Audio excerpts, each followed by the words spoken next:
Doctor कैसे बना जाता है, डॉक्टर बनने की प्रक्रिया क्या होती है, डॉक्टर बनने की तैयारी कैसे करें, मेडिकल पाठ्यक्रमों में प्रवेश पाने का तरीका क्या है, मेडिकल की लोकप्रिय शाखाएं कौन कौन सी है और डॉक्टर बनने के बाद आपके सामने करियर विकल्प क्या क्या होते हैं। यानी इस वीडियो को देखने के बाद आपका डॉक्टर बनने का सपना साकार होने वाला है।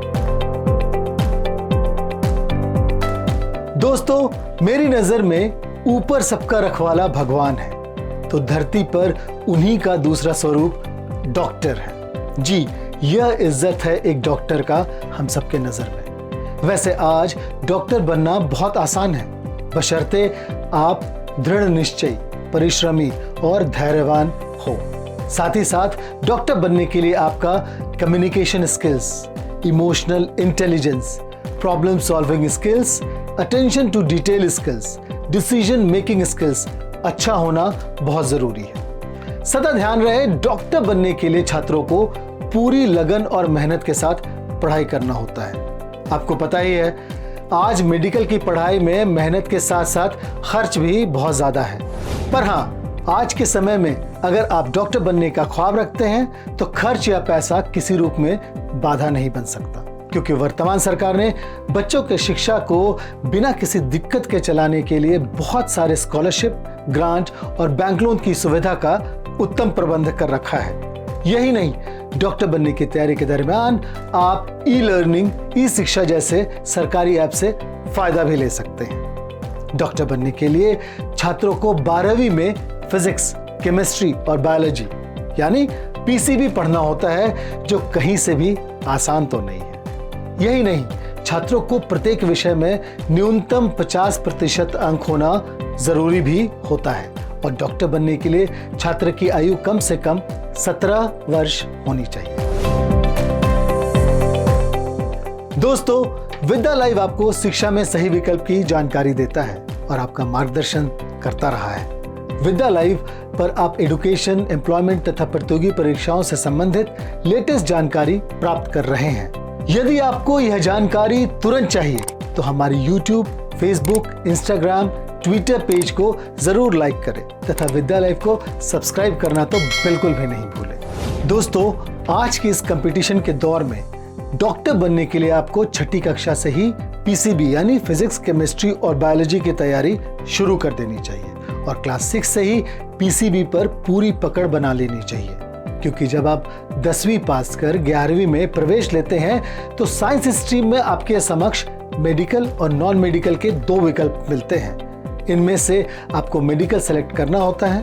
अगर आप एग्जाम का प्रिपरेशन कर रहे हैं तो आपको एक टाइम टेबल के अनुसार परिश्रम करना चाहिए। साथ ही साथ आपको अपने कमजोर विषयों पर विशेष ध्यान देनी चाहिए। जिस सब्जेक्ट में आप कमजोर हैं उसे थोड़ा ज्यादा समय दें, अपने टाइम टेबल का पूरी तरह से पालन करें और मेहनत से पढ़ाई करें। मेहनत करने वाले कभी असफल नहीं होते। दोस्तों, अब हम बात करते हैं मेडिकल कोर्सेज में प्रवेश पाने की प्रक्रिया की। दोस्तों, एक डॉक्टर बनने की चाहत रखने वाले छात्र को 12वीं कक्षा में ऑल इंडिया मेडिकल एग्जाम या फिर स्टेट लेवल एग्जाम में अच्छे अंक प्राप्त करना आवश्यक होता है, क्योंकि इन्हीं अंकों के आधार पर आपको कॉलेज मिलता है। एमबीबीएस में एडमिशन के लिए अखिल भारतीय स्तर और राज्य स्तर पर कई परीक्षाएं ली जाती हैं। आपको सीबीएसई बोर्ड द्वारा राष्ट्रीय स्तर पर आयोजित national eligibility cum entrance test यानी नीट यूजी की परीक्षा उत्तीर्ण करके किसी मान्यता प्राप्त संस्था से एमबीबीएस की पढ़ाई करनी होती है। दोस्तों, आज all India institute of medical sciences यानी एम्स जैसे बड़े संस्थान सीधे मेडिकल प्रवेश परीक्षा आयोजित कर रहे हैं। अखिल भारतीय स्तर पर central board of secondary education यानी सीबीएसई द्वारा प्रत्येक वर्ष all India pre medical test या प्री डेंटल टेस्ट सबसे प्रमुख परीक्षा है।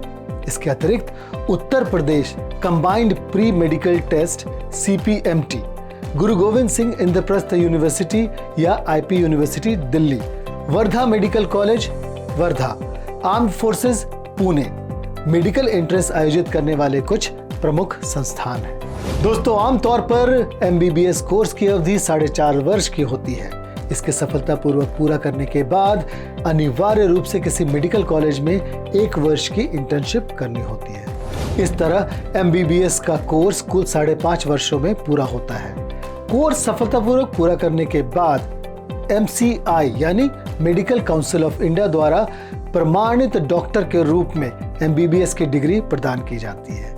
इसके बाद अपनी इच्छा अनुसार प्रैक्टिस आरंभ कर सकते हैं या फिर अपनी रुचि और योग्यता के अनुसार MD या MS के रूप में पोस्ट ग्रेजुएशन कोर्स तथा उसके बाद रिसर्च भी कर सकते हैं। दोस्तों याद रहे, एक डॉक्टर बनने का सफर सिर्फ डिग्री पाकर और ट्रेनिंग लेकर पूरा नहीं होता।